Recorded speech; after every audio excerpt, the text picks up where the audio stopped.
buenas tardes o muy buenos días, dependiendo desde dónde nos estéis escuchando. Mi nombre es Ainhoa Jorquera y en representación del equipo de Deusto International os doy la bienvenida a los Deusto International Talks.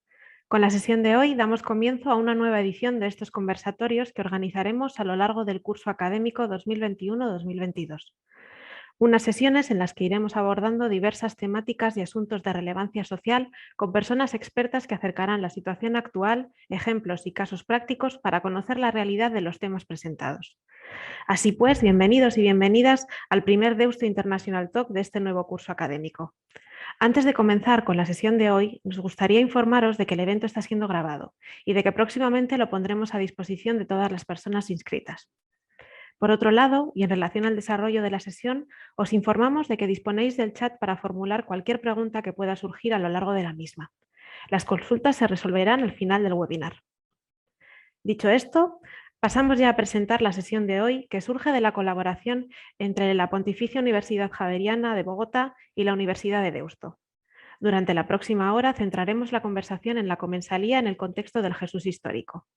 Al hablar de comensalía no nos referimos exclusivamente a la comida, sino que se trata de un concepto que incluye el lugar donde se come, los comensales, del cuándo se come y de las normas que rigen las comidas.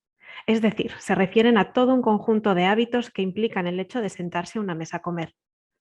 Todos estos elementos tienen una referencia cultural y religiosa que resultan determinantes a la hora de acercarnos a la figura de Jesús histórico. Para hablarnos de todo ello, contamos con Paula Andrea García Arenas y con Lidia Rodríguez Fernández.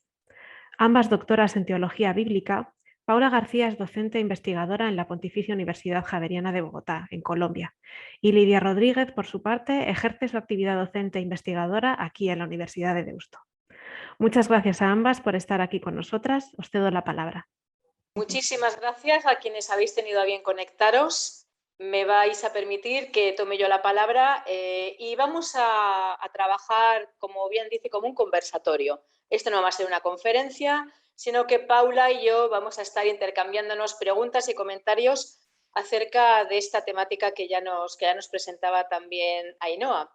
Y como ella muy bien dice, la comensalía es mucho más que alimentarse.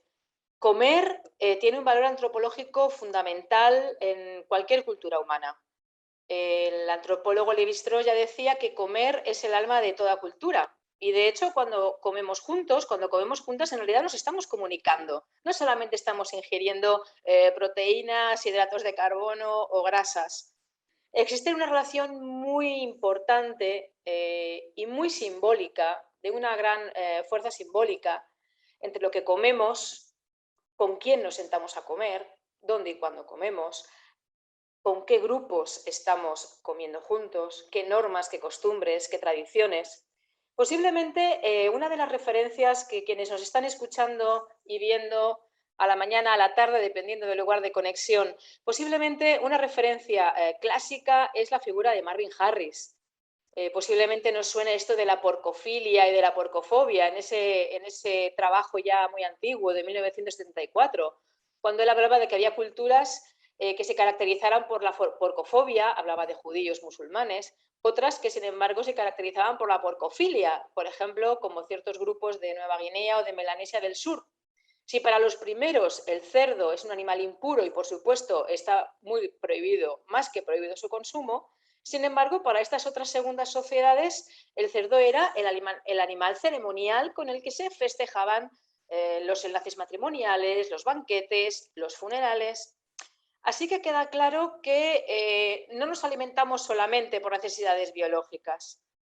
Nos presiden, aunque no seamos conscientes de ello, valores y representaciones socioculturales de los que muy en breve nos va a hablar Paula, que es una experta en la materia y a la que voy a dar paso en breve. Por lo tanto, cuando hablamos de comensalía o comensalidad, se emplean ambos conceptos, es decir, cuando pensamos y reflexionamos con quién nos sentamos a comer, con quién decidimos sentarnos a comer, hay una serie de preguntas que inconscientemente nos respondemos los seres humanos y de forma diversa dependiendo de las culturas. ¿Por qué comemos lo que comemos? Porque hay algunos alimentos que son muy valiosos desde un punto de vista de las proteínas, por ejemplo, pero seríamos incapaces de meternos a la boca. y hoy en la que coincidimos hispanohablantes de dos grandes continentes y de muchos países, posiblemente podríamos hacer un divertido intercambio entre lo que nos gusta y lo que no nos gustaría comer si hacemos turismo o viajamos por trabajo a algún otro país hermano. Los productos, los modos de preparar son muy importantes.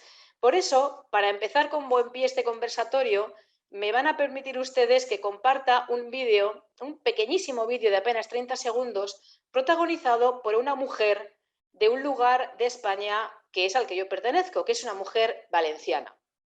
A comienzos de este año 2021 se hizo viral lo que ella misma tiene en su eslogan Madre Indignada. Esta madre indignada es una mujer valenciana a la que la grabaron de forma muy divertida y muy cómica sus reacciones cuando veía cómo tiktokers de diferentes partes del mundo enseñaban cómo se hace una paella. Y esta mujer aparece en el vídeo, vais a ver, es muy cortito y muy divertido, indignándose a cada segundo por lo que está viendo delante de ella y diciendo, ¿cómo? Eso no es una paella valenciana. Así que permitidme, como digo, que os comparta este divertido vídeo que dura apenas unos 30 segundos y espero que podáis verlo desde vuestras casas. Aquí va.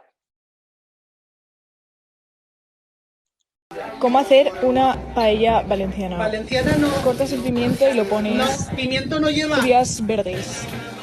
Carne. Los ajos tampoco. El paellero, 4 trocicos Matías. de carne. Sofríes tomate Madre de Dios, y arroz. 2 botes de tomate.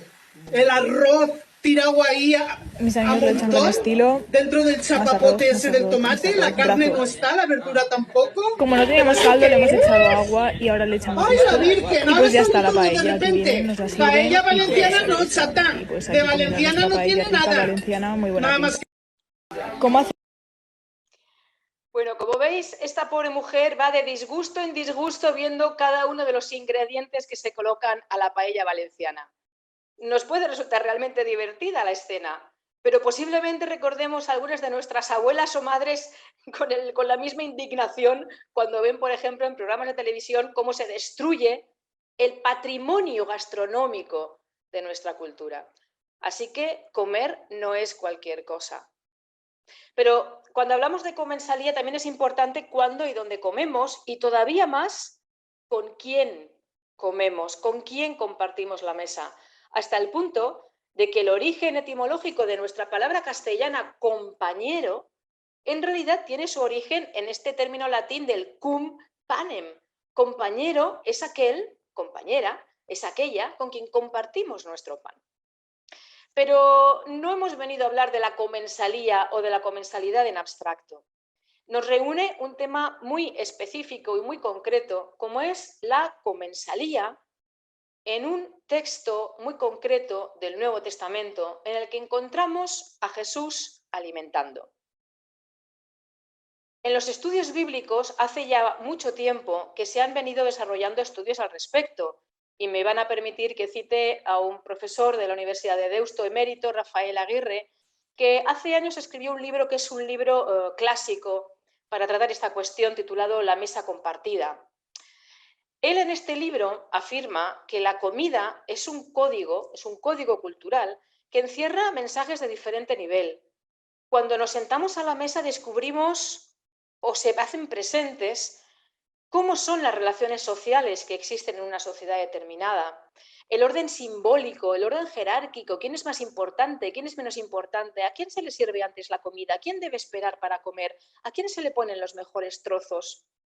Y él en esta obra, como digo, todo un clásico, él afirma de que estas reglas de la alimentación, de la participación en la mesa, también tienen un elemento muy importante del que luego Paula nos hablará con mucho más detalle, y es que la comida, la comensalía, también nos habla de cuáles son las barreras, las fronteras de los grupos. Y eso también aparece en los textos evangélicos, porque lo que apreciamos en estos textos de los evangelios es como el judaísmo del siglo I marcaba claramente la diferencia simplemente mirando quién se sentaba a la mesa y qué es lo que se compartía. Este tema es tan importante que hay nada menos que 137 referencias en los evangelios a la comida o a la mesa. Es decir, la comensalía es más frecuente en los evangelios incluso que las prácticas de piedad o que cuando se habla de la oración. Pero yo ahora le voy a dar paso a nuestra querida Paula, que ella es una experta en la materia. Ella, de hecho, tiene una serie de artículos muy interesantes publicados al respecto y una tesis doctoral que tituló El trasfondo histórico de la sección de los panes en el Evangelio de Marcos. Así que por eso la hemos invitado a este conversatorio y ahora le voy a dar paso para que ella nos hable de un texto que en la tradición cultural cristiana siempre ha tenido el valor del milagro, siempre se ha hecho el énfasis en el milagro y el milagro. Pero creo que Paula va a ser capaz de descubrirnos nuevos sentidos mucho más profundos que el del milagro en este conversatorio. Así que, Paula, te voy a dar paso para que nos expliques algo sobre este texto o estos textos del Evangelio de Marcos. Y me gustaría lanzarte una primera pregunta. ¿Por qué son importantes las comidas en el marco del Jesús histórico? Cuéntanos. Bueno, Lidia, muchas gracias. Saludos a todos. Pues mira, escuchándote, ¿no? Cada vez más decía, claro, en este texto, en este otro texto sale, de hecho el video que tú dices que es cómico, me imaginaba mucho y también es como una invitación a nosotros a trasladar a los fariseos, ¿sabes? Yo decía, claro, los fariseos indignadísimos de cómo es que comen sin lavarse las manos, ¿no?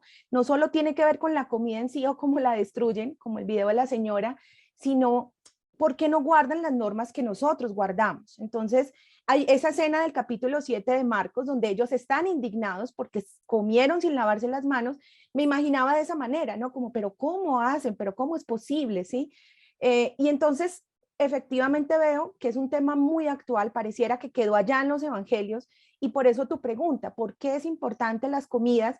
Tú hablabas de una cifra, 137 referencias a comidas, pero no es solo eso, sino que incluso el banquete del reino, escatológicamente, se ha escogido el tema de la comida para hablar de un gran banquete, ¿no? Y todas estas parábolas que también están en el fondo de esta concepción escatológica son de banquetes, de los invitados, de cómo hay que ir y obviamente de la comida. Entonces, yo creo que muchos temas, y tú y yo nos vimos con muchos problemas de escoger, bueno, dónde puntualizar, porque toda la Biblia está plasmada de estas escenas. Pero efectivamente, como tú decías, yo encontré que ni siquiera es un texto, sino una sección entera del Evangelio de Marcos, donde las referencias recurrentes a comidas nos querían decir algo más, ¿sí? Y esto yo creo que es una investigación, ¿no? Donde el investigador como que afina el ojo y dice, bueno, por aquí es, por aquí, juntas, piezas, y encontré que desde el capítulo 6 del Evangelio de Marcos hasta el capítulo 8, donde está efectivamente lo que llamamos comúnmente la primera multiplicación en el capítulo 6 y la segunda multiplicación de panes en el 8, efectivamente en la mitad pues está el capítulo 7. Entonces, ¿por qué Marcos ha hecho esto? ¿No? Porque Marcos fusiona los dos relatos justo en la mitad, o un discurso sobre lo que es puro o es impuro, como tú bien lo decías, lo que me es permitido, lo que no, y un episodio donde aparece una mujer, ¿no? La famosa sirofenicia, que también hace como una especie de apotegma con el pan, pero finalmente lo que quiere es una curación para su hija, y terminan hablando del pan de los hijos y de las migajas, ¿no? Entonces eso es afinar y poner el ojo donde Marcos quiere que lo pongamos, que su lector lo pusiera. Entonces yo entendí que la comida es importante en el contexto del Jesús histórico, porque como tú bien lo dices, es el lugar por excelencia donde compartimos la vida. Ni siquiera es un momento, yo no comparto una anécdota, ¿no? Es la vida en general, y como tú lo decías, nos sentamos a comer con los que comemos lo mismo. Yo suelo hacer mucho esta referencia, tú lo decías también a propósito de la introducción. No hay nada más difícil que sentarnos a comer, por ejemplo, entre un carnívoro y un vegano. Es dificilísimo. Puede ser que seamos amigos y amigos de la infancia y tengamos muchas cosas en común, pero en este tipo de espacio compartir se hace muy difícil. De hecho, se puede llegar a herir alguno de los sentimientos de parte y parte, porque claro, va a haber indignación y en algunos casos militarismo también, ¿no? Se vuelve uno militante de por qué no comes como yo, ¿no? Si es lo mejor, y el otro dirá lo mismo. Y yo creo que esto pasaba muy en el contexto del Jesús histórico, ¿no? De cómo los fariseos creían que esto era verdad, que había que comer solo esto, lo que tú hablas de la porcofobia, la porcofilia, es que es una convicción de vida, no puedes comer esto, y el Levítico tiene una serie de disposiciones, no solamente del puerco, sino todos los animales que no se pueden comer, y cómo se deben comer, como tú decías, no solamente el qué, sino la preparación y con quién me siento a comer. Entonces, yo sí creo que es muy importante en todo esto, ¿no? De quién invito yo a mi mesa, ¿no? Con quién me siento, comparto los mismos ideales que esa persona, de qué hablo, ¿no? Le abro un espacio importante y es eso. Entonces, es el lugar, las personas, lo que comemos, cómo lo comemos. Entonces, creo que los evangelios, y en específico, pues la enseñanza de Jesús, se valieron de esto del día a día, de lo que es cotidiano, para transmitirnos estas enseñanzas. Entonces, esa es la importancia, ver más allá de la comida, ver más allá de las referencias al pan en este caso, y ver que hay mensajes de salvación dentro de estos relatos. Has hecho énfasis en que el pan es un hilo conductor de esta sección que comentabas del Evangelio de Marcos, desde el capítulo 6 hasta el capítulo 8, y has pasado muy rápidamente por una serie de momentos, de escenas, de perícopas, en los que el pan va apareciendo. Es decir, hay un elemento que se comparte, que es el pan, con todo el valor simbólico que eso tiene, pero ¿podrías ampliarnos un poco esto, el tema de qué es lo que se come, qué es lo que se comparte? Se comparte el pan, y decías, eso significa compartir la vida. ¿Nos podrías explicar algo un poco más de esta cuestión? Sí, de hecho, si nos vamos a la parte pues más biológica, por decirlo así, o el pan que se comía en esta época, los evangelios tienden a hacer dos diferencias entre el pan de trigo, que sabemos que en el Mediterráneo pues se cultiva, ¿no? Pero hay otro pan que parecía que era más asequible, más barato, por decirlo así, que es el pan de cebada. Tan es así que muchos relatos hablan del pan de los pobres. De una vez le ponen como esta concepción de el pan de los pobres al de cebada, y el de trigo parecía un poco más refinado, entonces podría ser un poco más costoso. Entonces, si nos vamos al pan en general, como la pieza de comida, podríamos hablar de estos dos tipos de comida. Pero por eso digo que yo creo que es más allá, Marcos, también se vale un poco de decir, sí es pan, porque es lo que más fácil se comparte y es la comida de la época, ¿no? Como en muchas regiones, por ejemplo, para nosotros en América, el maíz con la arepa, que está en todas las comidas, el pan, digamos, es muy fácil rastrear que en el siglo I se consumía. Pero por eso digo que creo que es más allá del pan. ¿Por qué? Porque la primera aparición que tiene el pan en el Evangelio de Marcos es justo en 6:8, cuando Jesús está dando una instrucción a los discípulos y les dice una serie de cosas, no lleven, ¿sí? Y dice literalmente, no lleven pan, y no lleven 2 túnicas, no lleven alforja, porque bueno, eso es otro contexto de la misión, ¿no? De lo que supone una misión muy ligera, pero también lo que supone estar abierto a lo que los que me van a acoger me ofrezcan, que en términos también muy contemporáneos, cuando salimos a misión, pues nadie se lleva sus enlatados, ¿no? Sería un insulto para dónde vamos a ir, como bueno, yo traje mi propia comida porque yo no voy a comer lo que ustedes me den. Eso es un insulto. Entonces, no llevar pan es eso, o sea, ustedes no lleven sus propias provisiones porque tienen que estar abiertos a lo que coman, a dónde van, ¿no? Bueno, entonces esa es la primera referencia. Después, en 6:14-15, que es bien interesante porque esto se suele pasar de lado, porque como estamos buscando es el pan, y yo lo que he aprendido, Lidia, en estos años de investigación y los años que pasé al lado de Marcos, es que él no pone nada inintencional. Siempre hay una intención, y obviamente para sus lectores una intención teológica, y es que justo en esos versículos 14 y 15, muy rápidamente, nos cuenta el banquete del cumpleaños de Herodes. Claro, es verdad que nos lo cuenta para hablar de la muerte del Bautista, pero por eso digo, está en el capítulo 6 por algo. Y es que en muy pocos versículos nos dice que en ese cumpleaños, imagínense el cumpleaños de un rey, ¿cómo podría ser este tipo de banquetes? Y si ustedes buscan las imágenes del arte bíblicas, son preciosas, ¿no? Como el artista plasma todo este esplendor de un banquete, pero hay un dato y es los invitados. Entonces dice que solo, porque además lo dice el narrador, que solo invitó a los tribunos, a los magnates, ¿no? Y a los que tenían un cargo importante en la época, pues obviamente es un rey.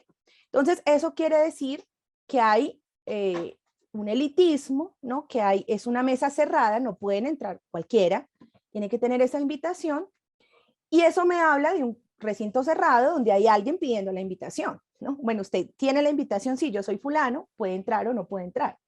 Entonces, Marcos nos pone este panorama de la muerte del Bautista, pero justo en un banquete de cumpleaños de un rey, e inmediatamente en el versículo 30, que es muy poco narrativamente, el lector está ahí haciendo su camino y se encuentra con que la gente tiene hambre, porque llevan muchos días siguiendo a Jesús, están en un poblado y entonces Jesús dice, no, pues que se sienten y yo les doy de comer. Entonces es muy interesante el contraste, por eso y yo siempre le digo a muchos de mis estudiantes, los evangelios son obras literarias que se hicieron para leerse de principio a fin. Infortunadamente nuestra liturgia pues nos da pedazos, que yo creo que es importante también, pero qué bueno leer los evangelios así, ¿no? De manera sistemática. Entonces yo vengo leyendo el 6 y digo, hay un banquete, y vengo leyendo el 6:30 y digo, va a haber otro banquete, pero un banquete muy distinto. Y creo que aquí es donde los autores coinciden. Tú mencionabas a Rafael Aguirre, ni siquiera es un clásico, es un maestro, ¿no? Es el punto de referencia. También Crozan y otros autores dicen que efectivamente esta es la verdadera comensalía, ¿no? Donde yo no tengo la capacidad de hacerlo cerrado, no se puede hacer cerrado, y puede entrar cualquiera. Si tú lo haces en un despoblado como este, ¿cómo vas a controlar quién está y quién no está? No se puede. Entonces entra cualquiera, ¿sí? El que quiera. Y no hay también cómo hacer ese filtro de usted que come, sino pues vamos a darle el pan a todos, que es el alimento, como te digo, pues por excelencia de la época, y que todos podrían comer. Como que no hay este problema de la proteína que tú mencionabas. Entonces creo que ahí es donde se vale para decir, bueno, tenemos algo en común, por lo menos es el pan, ¿sí? No hay el problema del gluten ni nada, que también ahora nos hemos metido, pero está este alimento. Entonces hay un gran contraste entre un banquete privado, obviamente con excesos, mientras está el otro banquete al aire libre, que también hay excesos, porque nos hablan de las obras. Entonces, yo creo que ahí está la clave también de Marcos, no solamente hablar, como tú lo decías, del hecho milagroso, de cómo se sacan panes, sí, de manera mágica, no. Yo creo que hay un mensaje muy claro de decir, es que este es el pan de todos, que además sí es verdad que hay unas pequeñas claves de lectura que hay que mirar, y es porque alguien tenía 5 panes, ¿no? Los venía acumulando. Sí, se supone que también hay como una regla que está muy implícita, además eso también viene desde el Antiguo Testamento con el maná, y es que no se debe acumular, porque recuerda que el maná, si se acumulaba, se podría. Entonces hay también como esa cultura de el pan de cada día, dárnoslo hoy, ¿no? Se pedía el pan del día. Entonces, que alguien tenga 5 panes es atípico, ¿no? ¿Por qué estás acumulando si otros no tienen? Ese es nuestro gran problema social, porque muy pocos tienen mucho y porque muchos tienen muy poco. Entonces, no acumules, sino que si se reparte, va a alcanzar y hasta va a sobrar. Entonces, sí, yo creo que el pan está muy presente, obviamente en toda esta sección, como le dije, desde el 6:8, y pues con las 2 multiplicaciones efectivamente, pero también hay como una escena intermedia en el capítulo 8 que están en la barca. La barca es lo que me permite ir a las 2 orillas que queda el lago de Galilea, y es muy interesante que el narrador nos diga que en la barca no había más que un pan. Entonces, claro, el lector inmediatamente puede pensar, claro, el pan es Jesús, que va en la barca y es el que se mueve entre una orilla y otra. Y curiosamente, una orilla es más de connotación judía, ¿no? Donde queda Cafarnaúm, Nazaret, y la otra orilla puede ser más de connotación no judía, lo que llamaríamos gentil o pagana, donde está Betsaida, Corazín, Gerasa, ¿no? Entonces es interesante también el movimiento que nos hace Marcos, de que si el pan está en la barca, y la barca es lo que me permite vincular las 2 orillas, es decir, las 2 procedencias, sí puede haber un principio de unidad en el pan. Finalmente el pan es lo que permite vincularnos y unirnos, ¿no? Y sentarnos en una misma mesa. Es muy interesante lo que nos has estado comentando, porque eso nos lleva mucho más allá de la mera superficie, de lo que durante tanto tiempo se ha pretendido entender o se ha buscado entender en esta multiplicación, o tradicionalmente el milagro de la multiplicación de los panes y los peces, que no solamente se encuentra en el Evangelio de Marcos, pero es interesante que aparezca esa doble multiplicación. Y tú nos estás señalando hacia una interpretación y un sentido mucho más profundo del texto, que realmente llega mucho más al fondo de lo que significaba en aquella cultura el tema de la comensalía. En ese contraste que nos has presentado entre ese palacio cerrado, excluyente, y sin embargo ese campo abierto que acoge a todas y a todos. Aquí, evidentemente, hay una clave cultural que quizá necesite un poco de explicación, como es el tema de la pureza y de la impureza, que era la que regía no solamente los objetos, regía los espacios, los tiempos y, lo que es todavía más grave, a las personas. Personas separadas en puras y en impuras. Ahora mismo tú estabas hablando de las dos orillas de un lago.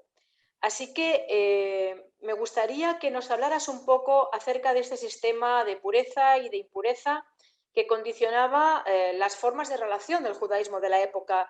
Y en el Evangelio de Marcos hay algo que nos resulta interesante de la actividad o de la acción de Jesús.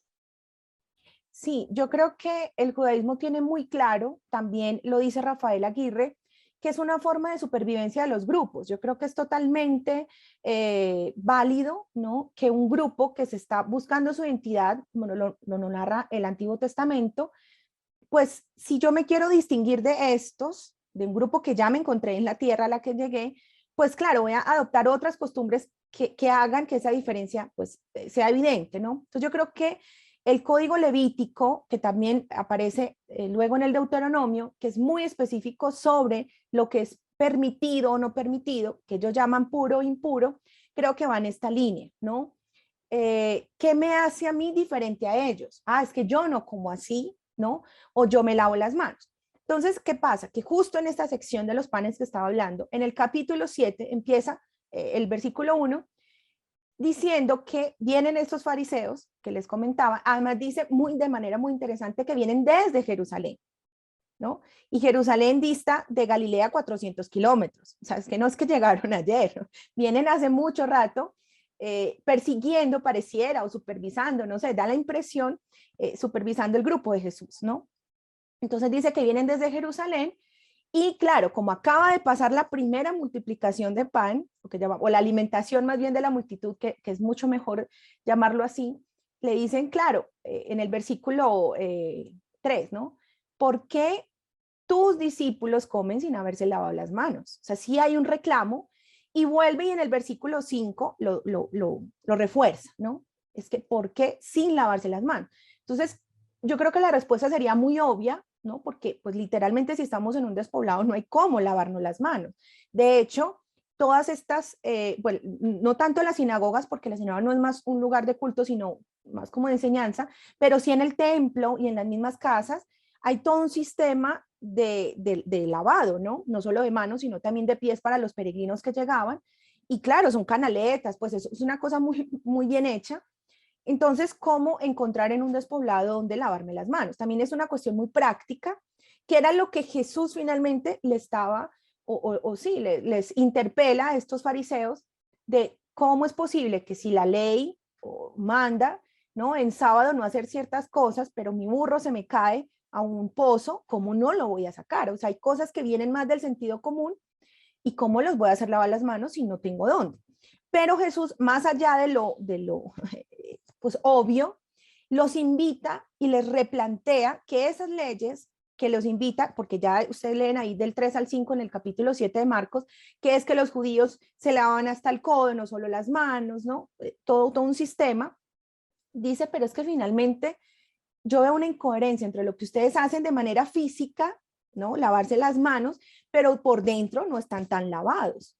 Entonces Jesús lo que hace es voltear un poco de qué vale lo externo, que esté muy limpio, si lo interno no. Entonces viene todo lo que llamamos el discurso jaláquico, porque sobre la jalacá no es sobre la ley en sí, sino las tradiciones.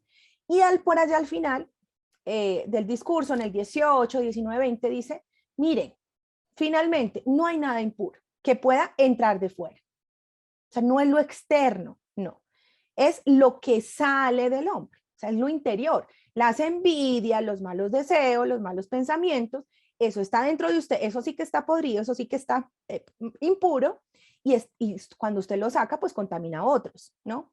Y pues nos encontramos también una cosa muy curiosa, que pues en la Biblia, como digo, es de lo obvio, dice, mira, a la final de lo que usted come, así sea impuro, va al excusado. O sea, ¿de qué se preocupa si lo dice el texto, ¿no? Que es bien interesante. Entonces, yo creo que Jesús lo que hace es invertir, o más bien poner el foco en lo que es importante, ¿sí? Y no es si me lavé las manos, no es lo externo. Bueno, ahora con el virus no podemos hablar tan tranquilamente, ¿no? Pero no es lo de fuera, ¿no? No es lo de fuera, sino lo de dentro. Y viene entonces justo cuando termina de decir eso, el 7:24, y viene una mujer. Aparte es de Siria, arriba al norte, enemigos tradicionales de Israel, Fenicia, o sea, aparte Siria, Fenicia, dice que es griega, y entonces ellos tampoco tienen permitido compartir con ese tipo de poblaciones porque son impuros, no judíos, aparte es una mujer. Entonces como que Marcos no supo qué más decir para considerar a esta mujer lo menos permitido para hablar con Jesús, hasta el punto de que el narrador lo quiere tapar, hasta el punto de que el narrador de Marcos dice que Jesús quería pasar inadvertido. Eso es muy extraño, pero es toda esta carga de pureza que tiene. Usted no puede hablar con ellos, usted no puede hacer esto, y no podías hablar con una mujer sirofenicia. Entonces, cuando Jesús un poco dialoga con esta mujer y le dice eso, mira, yo entiendo, sí, muy importante, pero este pan del que estamos hablando es solo para los hijos. Y la mujer dice, sí, yo sé. O sea, ella no dice, no, pero ¿cómo es posible? No, sí, hay un pan para los hijos, pero cuando usted comes el pan, las migajas caen, y los que estamos abajo, que somos los perros, que era un término para hablar de los no judíos, de hecho lo hacen diminutivo, yo creo que Marcos suaviza mucho porque dice perritos, también comemos de esas migajas. Entonces es muy interesante esta analogía que la mujer hace del pan y de entender su lugar, pero ahí es donde Marcos muestra si hay una impureza también para las personas, pero esas personas tienen a veces mucha más fe que los mismos judíos y por eso son dignas de ese pan, así sea en la forma de migajas. Entonces sí, Jesús cambia el foco de lo que es puro e impuro, tanto en alimentos como tú lo dices, o en las maneras, como en las personas, y hace a esta mujer digna de ese pan.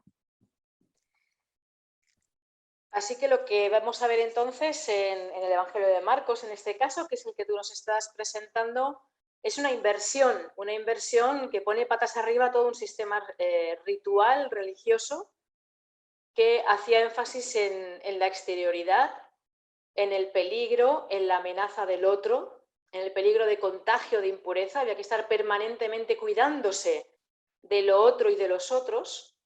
Y sin embargo, en Jesús nos vamos a encontrar con esa inversión en la que lo que realmente es contagioso es la pureza, una pureza que brota no de los signos externos de espiritualidad, sino de lo más hondo de una espiritualidad que se vive solidaria y que se vive abierta, incluso con esa sordina, con ese cuidado que el propio narrador de Marcos le va a poner a Jesús. Bueno, esto es muy interesante cuando hablamos del Evangelio, pero ¿habría algún modo de encontrar sentido a estas narraciones de las que nos has estado hablando en los capítulos 6 al 8 del Evangelio de Marcos a nuestra realidad presente? Es decir, ¿podríamos dar un salto en el tiempo, en el espacio, y encontrar algunas claves para actualizar, para hacer presente ese espíritu de Jesús que nos muestra el Evangelio de Marcos al respecto de la comensalía? Porque yo creo que tienes tú algunas ideas que compartirnos acerca de lo que sucede en el ámbito de la liturgia, ¿no?, con estas cuestiones. Sí, mira que yo no sé si, bueno, terminarlo de manera pesimista, pero bueno, no creo que sea pesimista, pero sí muy real, ¿no? Además estábamos hablando en el contexto del Jesús histórico, y yo lo que creo es que Jesús hizo este esfuerzo, y Marcos obviamente, en recogerlo de manera tradicional, de manera redaccional, ese recuerdo sobre Jesús y las acciones que impactaban, pero sí hay que decirlo, pues en honor a la verdad bíblica, que al parecer esto no caló mucho, ¿no? Si el Jesús histórico lo dijo, al parecer sus comunidades siguieron, o fue más fuerte, pues esto, ¿no? Lo que estamos hablando, el sistema a veces se impone mucho más. ¿Y cómo lo sabemos? Porque justo en el capítulo 10 y 11 del libro de los Hechos, donde está Lucas, recogiendo toda una tradición que podríamos decir, digamos, de una manera muy segura que conoció a Marcos, porque Lucas conoce a Marcos, inserta muchos de sus relatos en su evangelio. Es muy curioso que la escena entre Pedro y Cornelio, que sigue siendo de lo permitido, no permitido, de lo puro y impuro, Lucas no apele a estas palabras de Jesús. Lucas no, o digamos, el Pedro de Lucas no dice, ay, sí, yo me acuerdo cuando Jesús dijo que todos los alimentos eran puros, entonces Cornelio, yo no tengo problema en comer contigo. No lo hace. Y la forma narrativa que tiene Lucas es ponernos un nuevo como sueño, una visión, que es también un género muy bíblico, donde Pedro ve un mantel, una mesa, pues que van bajando unos alimentos, unos animales, y Dios, porque ni siquiera es Jesús, es Dios, le dice, Pedro, no te preocupes, de todo puedes comer porque todos los animales ahora son puros, los declaro puros. Entonces, claro, uno dice, ¿por qué no apelar a lo que dijo Jesús? Y yo creo que es eso, Lidia, infortunadamente, nuestro sistema, nuestras creencias van a veces siendo un poco más fuertes, nuestras costumbres, que el mismo mensaje de Jesús. Digamos, esto no somos quien para juzgarlo, porque a lo mejor nosotros también caemos mucho en esto, pero yo sí creo que si hablamos de la mesa eucarística, por ejemplo, como tú lo mencionas, litúrgicamente nuestro banquete pasó a ser la Eucaristía y nuestro pan pasó a ser pues el cuerpo de Jesús, sí tenemos muchas restricciones, efectivamente, ¿no? Nosotros tenemos restricciones de quiénes pueden comer y quiénes no de ese pan. Y es verdad, en el fondo hay una cuestión de pecado, pero yo creo que no es tanto si tú pecaste o no, si estás limpio o no, como Jesús decía, por dentro. Yo creo que sí hay que estar limpio por dentro y eso es el sacramento de la reconciliación. Yo sí creo que eso ha sido un acierto muy pedagógico de la Iglesia en que el sacramento de la reconciliación esté muy ligado al de la Eucaristía, porque de lo que se trata es estar limpio por dentro, ¿no? No por fuera. Pero yo lo digo más allá en las personas que pueden o no, lo que llamaríamos la famosa excomunión, ¿no? Entonces, de pronto es una invitación a pensar si nosotros mismos estamos haciendo ese tipo de exclusiones, o hasta el punto de que, como la sirofenicia, este tipo de personas que están excluidos, como la sirofenicia, digan, sí, nosotros sabemos pues que nuestro estado de vida a lo mejor no es el puro para acceder al pan, pero déjenos estar en las migajas. Y yo creería que la migaja en este caso particular puede ser el evangelio, ¿no? La explicación, la palabra de Dios, lo que es más allá en la Eucaristía. Entonces yo creo que estas personas al participar de eso se van nutriendo también espiritualmente, así ellos sepan que no pueden comer del mismo pan, como lo dice Marcos, del pan de los hijos, ¿no? El pan de los que sí están permitidos. Yo creo que sí, nos toca mucho, a lo mejor es un tema muy polémico, que pues no para hacer polémica ahora, pero yo creo que sí para pensarlo, ¿no? Para pensar si nuestra mesa eucarística puede darse en un contexto de comensalía abierta, ¿no? Sin tanta restricción a lo mejor, porque hay gente que de verdad, como lo dicen los textos, vienen desde lejos, caminando sus propias batallas y necesitan un poco de este pan, ¿no? Y sobre todo pues de la comunidad. Entonces, sí, yo creo que nos toca mucho. De hecho, bueno, esto tiene mucho alcance. En mi defensa de tesis también salieron muchas preguntas del jurado muy raras de este tipo, pero yo creo que es eso, porque es que es un tema muy actual, insisto, esto no es solo le pasó a Marcos o no solo le pasó a Jesús, sino que nosotros nos tenemos que preguntar ¿y cuál es nuestro pan? ¿Y qué pasa en nuestras relaciones eucarísticas? Que yo creo que sí es de pensar, ¿no? Si estamos viviendo una verdadera comensalía, como es, tú lo dices, ese espíritu del Jesús histórico, o pesaron más nuestras costumbres, lo que está mandado, ¿no? A lo mejor muchos temores, yo creo. Tú hablas ahora de manera antropológica, y yo creo que antropológicamente, a lo mejor cuando hacemos ese tipo de rechazos, exclusiones, es temor, ¿no? Temor a contagiarnos, temor a lo que no es como yo, y eso hoy lo estamos viviendo en el mundo entero, ¿no? La fobia finalmente, y con los denominativos que quieras, es eso, es miedo al otro porque pues, es desconocido, ¿no? Pero no quiere decir que no sea un paso para, como lo hizo Jesús, entablar un diálogo con esta mujer. Entonces, sí, yo creo que los mismos textos, después, bueno, la carta a los romanos, de hecho el texto de la carta a los hebreos, que parece que es muy tardío, vuelve y lo menciona, ¿no? Ustedes todavía están hablando de comidas, ustedes todavía están en conflicto con las comidas. La carta a los romanos los llama unos fuertes, otros débiles, porque estos comen de todo, estos no. Entonces yo creo que a lo largo del Nuevo Testamento, a lo largo del siglo I fue un tema que de verdad les implicó mucho la vida, ¿no? No es solo decir, bueno, ahora todos somos cristianos y nos vamos a abrir. Yo creo que fue un poco más difícil que eso. Y para nosotros también puede ser que sí.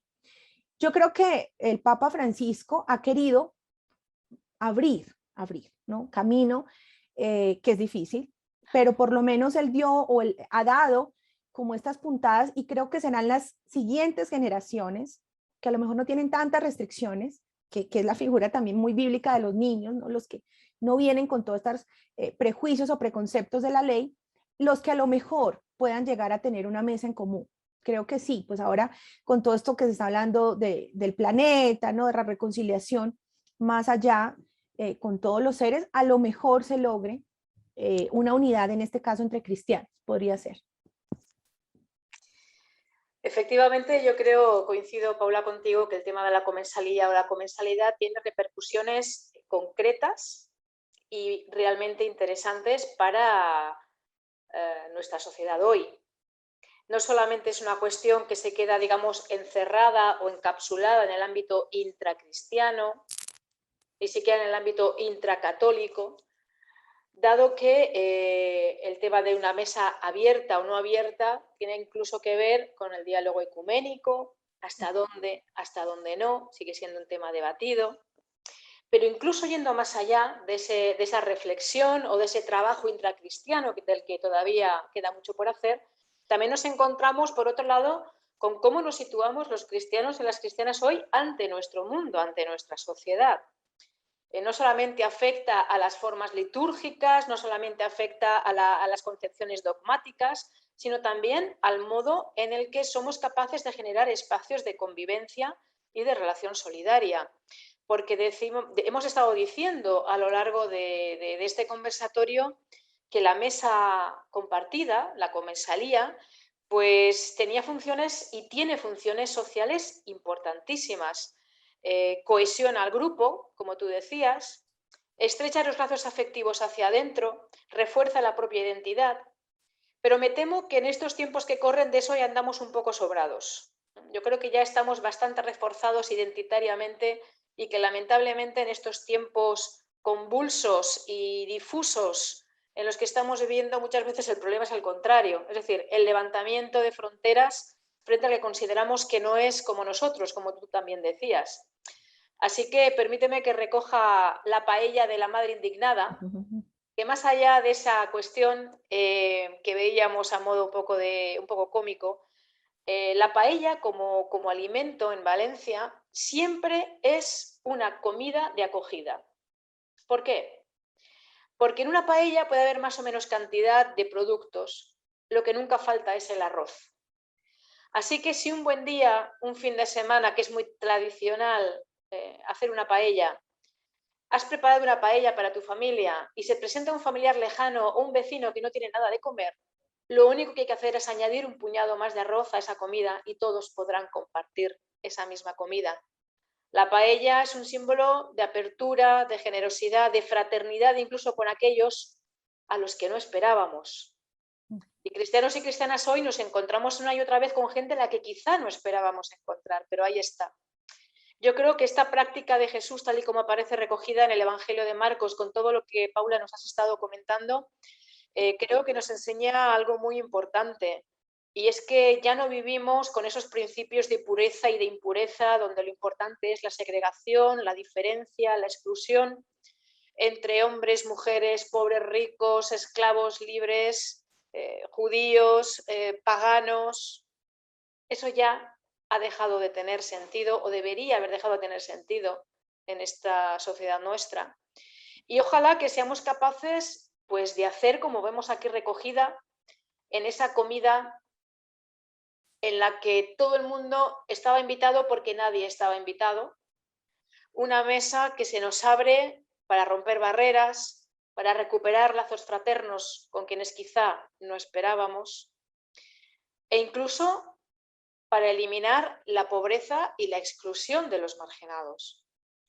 Si algo es hoy, creo que el tema del que hemos estado tratando, y muy especialmente, te agradezco muchísimo, Paula, que nos hayas hablado de estos capítulos del Evangelio de Marcos, si de algo nos habla hoy la comensalidad, la cristología que surge de ese Jesús histórico, es una llamada hoy a la solidaridad, a la convivencia, ese signo de que el reinado de Dios, aunque nos siga sorprendiendo, sigue haciéndose presente en una sociedad, como tú decías, tan amenazada de violencia, de odio, de integrismo. Así que muchas gracias, Paula, por tu presentación. Creo que ha sido de una gran inspiración para quienes hemos estado en este conversatorio. Y ahora me gustaría dar de nuevo la palabra a Ainhoa, que es quien está coordinando este encuentro. Adelante, Ainhoa. Bueno, muchísimas gracias, Paula, Andrea. Os agradecemos un montón este acercamiento al concepto de comensalidad tan interesante. Y bueno, os informo de que tenemos varias preguntas, aparte de un montón de agradecimientos por el espacio que hemos convocado hoy aquí. Así que voy a lanzaros la primera, que nos la hace José Orlando Reyes, y pregunta que qué aporte novedoso se infiere para seguir profundizando en la Eucaristía.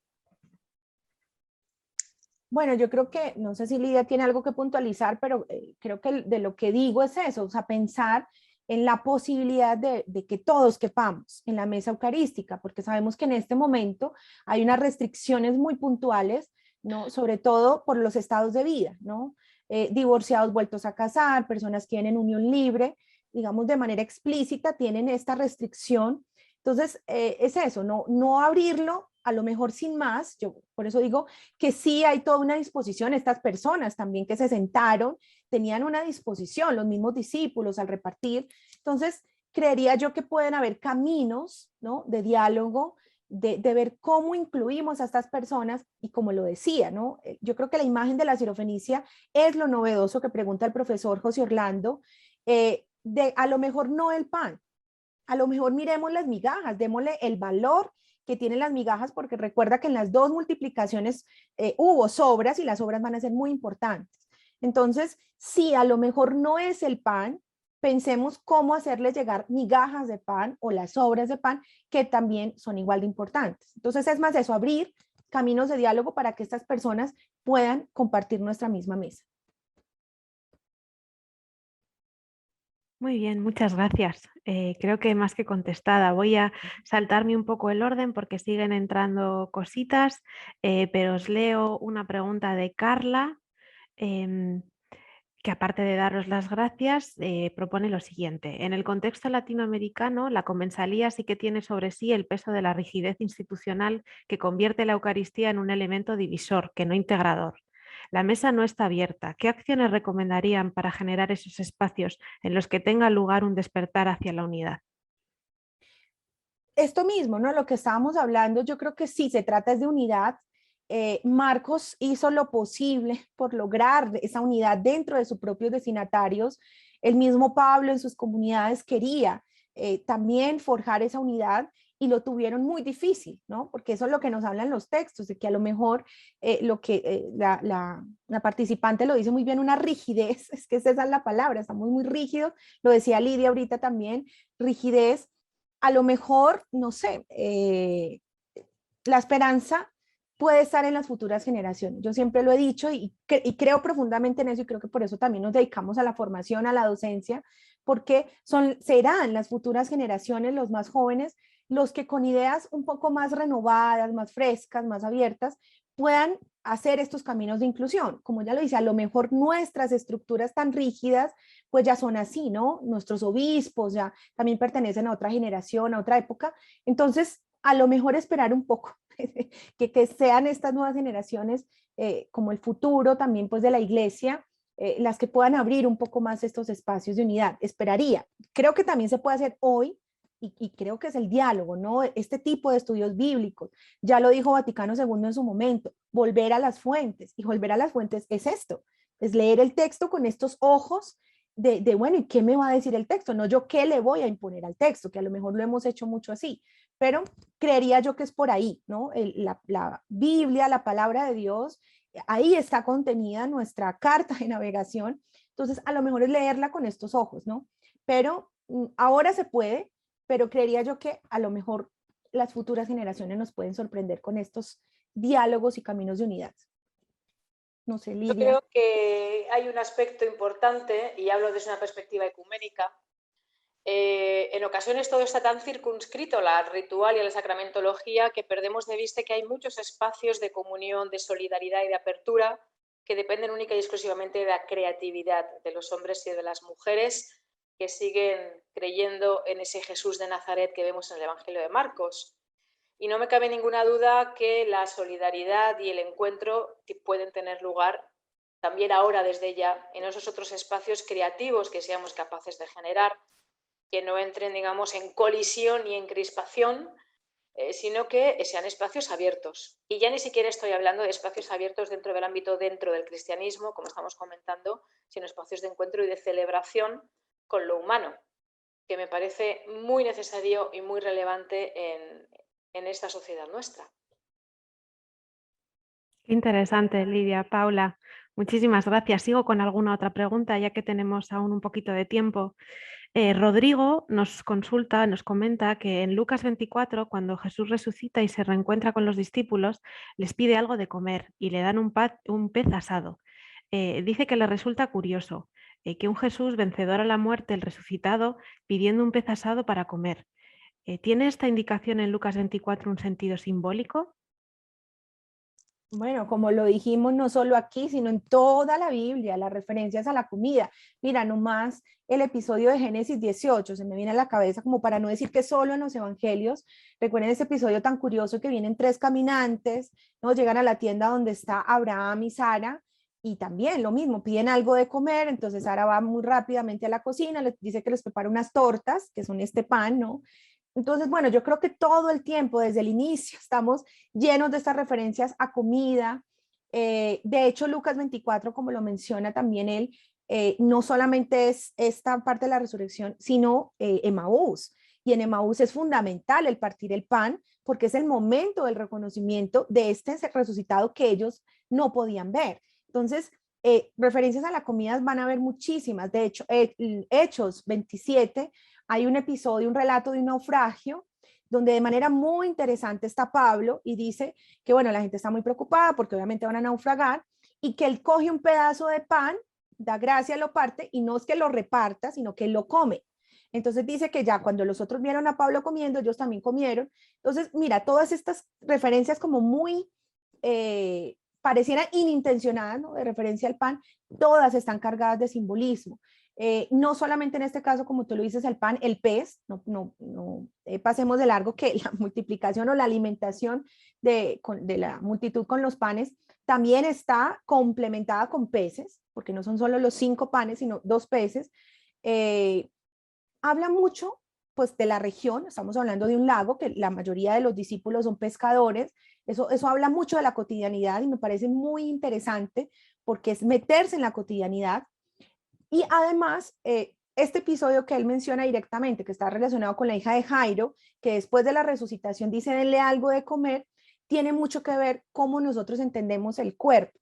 Y aquí eso sería otro tema de antropología bíblica, porque nuestra concepción occidental infortunadamente es dualista, de cuerpo y alma. En cambio, la concepción oriental o bíblica del cuerpo es una unidad. Entonces tú no solo alimentas el alma, sino el cuerpo, digamos, biológico. Entonces, bueno, sería otro tema, pero para que responderle, sí, siempre está cargado de simbología o de simbolismo. Claro, cuando se habla de pescados asados, ¿cuál es la comida de los pescadores? Tengamos en cuenta que los pescadores comían cuando terminaban su jornada de faena en el lago. Es entonces cuando podían comer. ¿Y qué comían? Pues lo que traían. comida de pescadores, comida humilde. Entonces, esta representación de un Jesús que lo que pide es la comida de aquellos de los que se rodeó al comienzo de su ministerio, evidentemente nos estás hablando de un retorno a los orígenes. O sea, recordad de dónde venimos. Recordad de dónde venimos. Somos pescadores que nos hemos criado y nos hemos alimentado con ese pescado modesto, pescado asado, sacado, recién sacado. Ahí es a donde volvemos, ¿no? A esos orígenes. Y que la presencia de Jesús es aquí, ahora, ¿no? En nuestra cotidianidad. Muy bien. Bueno, pues yo creo que solo hay tiempo para una última pregunta. Rubén Fernández nos comenta lo siguiente. ¿Qué lectura intertextual hacéis del pan como símbolo de desarrollo de comunidad, de restauración del Shalom? ¿En qué y en qué no, o al menos ha evolucionado el pan de Marcos con el maná del desierto? Yo creería que no, yo creería que es el mismo, y por eso cuando él dice intertextual, creo que todo el tiempo tratamos de hacer esta lectura intertextual, porque lo dije desde el inicio, no es Marcos solamente.